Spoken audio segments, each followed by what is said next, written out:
Oi pessoal, esse vídeo faz parte de um projeto de resolução de todas as questões do Enem dos últimos 3 anos, 2017, 18 e 19.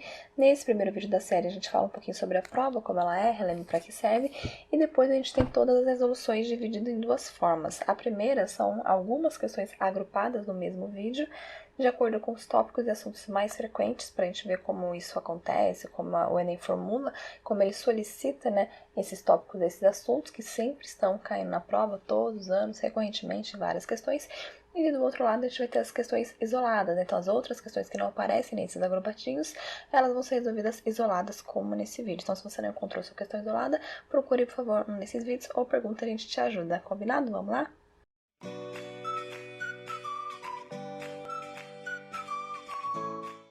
Nesse vídeo a gente vai resolver a questão 25 do Caderno Azul do Enem 2017, que traz um texto que começa assim: Uma Noite em 67, de Renato Terra e Ricardo Calil, editora Planeta, 296 páginas.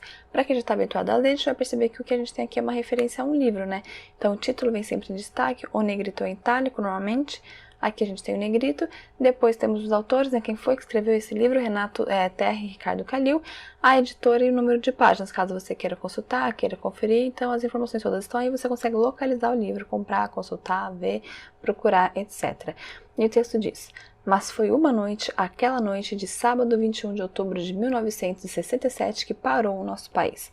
Parou para ver a finalíssima do terceiro Festival da Record, quando um jovem de 24 anos chamado Eduardo Lobo, o Edu Lobo, saiu carregado do Teatro Paramount de São Paulo depois de ganhar o prêmio máximo do festival com um ponteio, que cantou acompanhado da charmosa e iniciante Marília Medalha.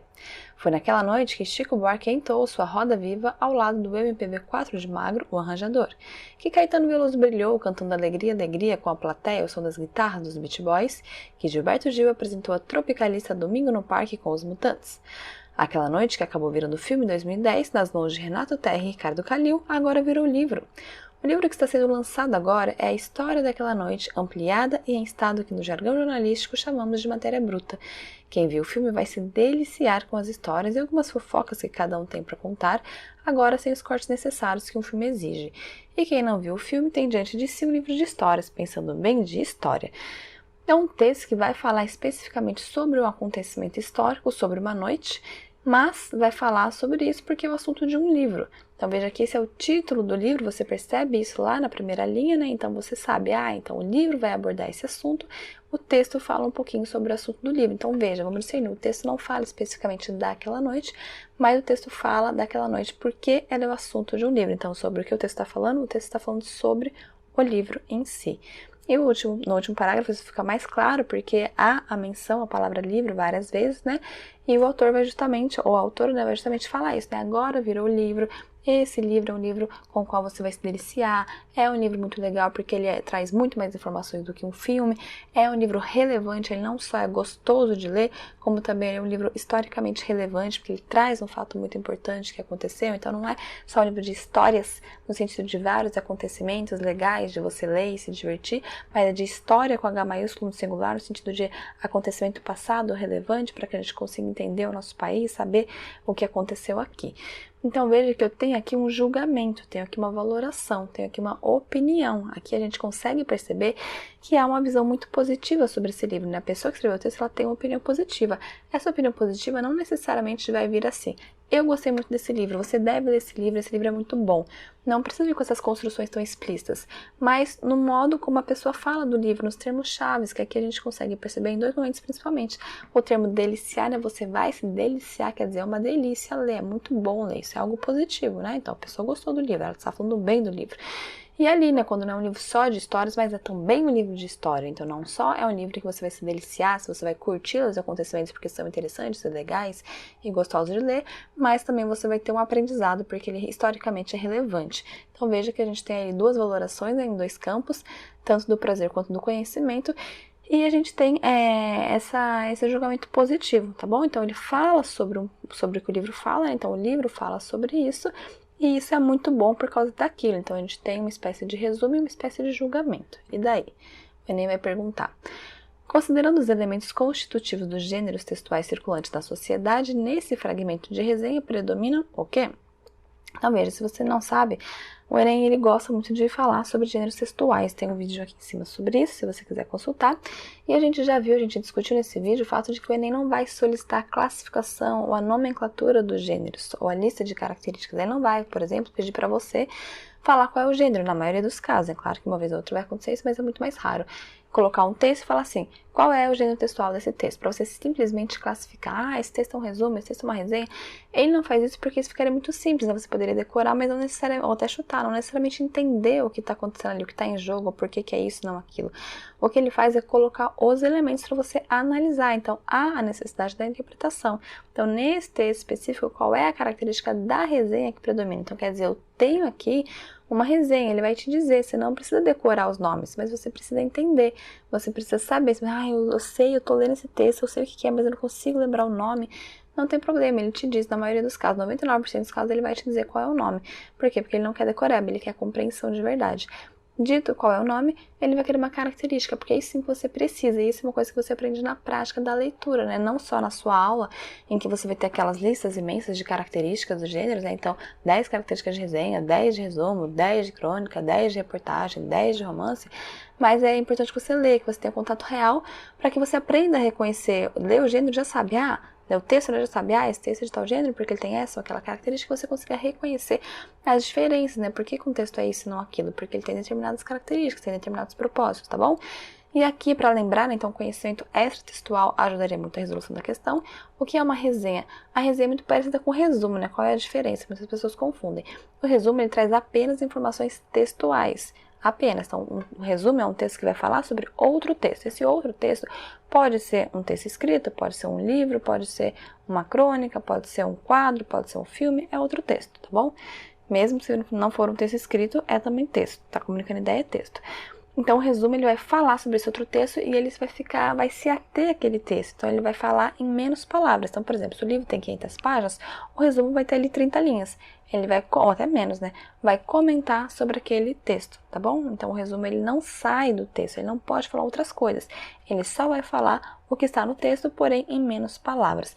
Já a resenha não, a resenha ela vai trazer o resumo que é necessário para contextualizar sobre o que ela está falando, mas o objetivo, na verdade, é ela falar sobre a obra. Então, o objetivo não é trazer a obra em menos palavras, o objetivo é dar um julgamento da obra, é dar uma opinião, uma espécie de avaliação sobre a obra, mas para poder falar da obra, claramente a pessoa precisa citar a obra, por isso que existe o resumo. Então, vamos dizer assim que a resenha é formada por uma espécie de resumo mais opinião e julgamento. É isso que é assim que a gente define, né, de modo bastante simples. Então, na resenha a gente tem também, durante a resenha, né, no texto da resenha a gente tem um resuminho e depois a gente tem ali uma valoração, um julgamento, que é exatamente o que a gente tem aqui, né? 2 parágrafos falando daquela noite, mas não exatamente da noite, né? Está falando da noite porque a noite é o assunto do livro, né? Então, discernir a informação principal, por que ela tá ali. O objetivo do texto não é falar da noite especificamente, o objetivo do texto é falar do livro, como o livro fala da noite. Então, o texto vai, consequentemente, abordar a noite, mas o abordar a noite é uma consequência, tá bom? O objetivo é falar sobre o livro, o que fica claro no 3º parágrafo, quando tem o juízo de valor, o julgamento, a opinião. Então, aqui a gente tem claramente uma resenha até padrãozinho, né? Resumo do livro e depois um julgamento. E aí, qual alternativa nos dá essa informação? Alternativa A. Nesse texto predominam as caracterizações de personalidades do contexto musical brasileiro dos anos 1960. Não tenho aqui essa caracterização, né? Eu tenho uma menção a personalidades e qual música cada uma tocou, cada uma cantou. Mas aqui não fica caracterizado, né? Ele não fala, né? O Caetano Veloso era desse jeito, o Chico Buarque era daquele. Então, a palavra errada é caracterização, porque a gente não tem essa caracterização. A gente tem apenas uma menção aos nomes das pessoas que cantaram naquela época e naquela noite específica, né, e qual música cantou. Não temos essa caracterização. B. Eu tenho questões polêmicas direcionadas à produção musical brasileira dos anos 60. Também não fala, né? Não é um texto, não predomina aqui as questões polêmicas. Gente, mas 67, eu lembro, né, do contexto histórico, o período do período militar, ditadura militar, então realmente tinha muita censura, de fato tinha, mas o texto não aborda isso, muito menos não é o que predomina. Você pode falar, mas uma pessoa saiu carregado, por que será que ele saiu carregado? Não sei porque ele saiu carregado, mas a questão é, não tem aqui uma dissertação, uma falação sobre polêmica, tá bom? E lembra que o enunciado pergunta o que predomina. Também enunciado não pergunta assim o que predomina especificamente no texto apenas. É o que predomina no texto, que é uma característica de resenha. E falar sobre questão polêmica não é uma característica da resenha. Você pode ter uma resenha que não fala sobre polêmica, tá bom? Então tá errado porque não é o que tem no texto, não é o que predomina no texto, e também tá errado porque não é uma característica de resenha. Então duplamente errado, porque você precisa procurar uma alternativa que traga essas duas informações. Algo que seja uma característica de resenha e que esteja no texto. C.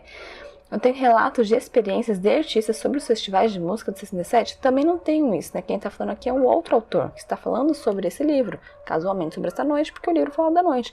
Mas eu não tenho relato de experiência, né? Eu não sei qual foi a experiência do Chico Buarque aqui. Eu sei que ele cantou essa música, mas qual foi a experiência dele ali, eu não sei. Talvez dentro do livro tenha, mas aqui a gente não tem essa informação. D. Eu tenho explicações sobre qual quadro cultural do Brasil durante a década de 60? De novo, eu não tenho aqui explicações. Eu tenho uma menção a um fato e não é uma explicação, né? Qual é o quadro cultural? É uma menção, e é uma menção muito específica, uma noite. Então eu não posso, por uma noite, definir todo o quadro cultural do Brasil de toda uma época, né? Não tem como eu fazer isso, não é a pretensão do texto, inclusive. Explicar tudo o que acontecia. Não, é falar especificamente daquela noite, daquele acontecimento que foi apenas um.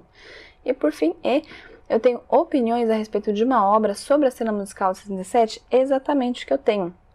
Eu tenho realmente opiniões, a gente viu ali, né? Deliciar é um livro de histórias, mas também de história sobre uma obra, sim. Qual obra? Aquela que está na primeira linha, né? Uma Noite em 67, que é um livro. E esse livro vai falar sobre o quê? Sobre a cena musical de 67, exatamente, sobre uma cena musical específica, sobre um acontecimento específico. Então essa questão é a correta, porque na verdade é a única que vai trazer características do gênero, né? Veja que todas as outras, além de estarem erradas em relação ao texto, elas também não trazem características da resenha. Agora aí a gente tem a característica da resenha, né? Um texto com opinião sobre uma obra. Tá bom? E qual é a obra? Nesse caso, a obra é uma cena musical de 67, né? O assunto da obra é esse, não precisaria ser esse. A questão é, a resenha se define por ser uma opinião a respeito de uma obra, mas nesse caso específico sobre essa noite, tá bom, pessoal? Eu acho que essa questão, para quem sabe o que é resenha, não era difícil, mas claro, se você não lembrava o que é resenha, ou se você não estava atento para fazer essa separação, né, ter esse pensamento, né, o que é elemento do texto específico, o que é elemento do gênero, ficaria um pouquinho mais complicado, né? Por isso que a gente tem que estar habituado a estudar, a conhecer os elementos do gênero, para que fique tudo mais fácil. Então, uma questão sobre gênero textual, sobre artes, e claro, que também traz a importância, né, de você conhecer já previamente esses gêneros, tá bom?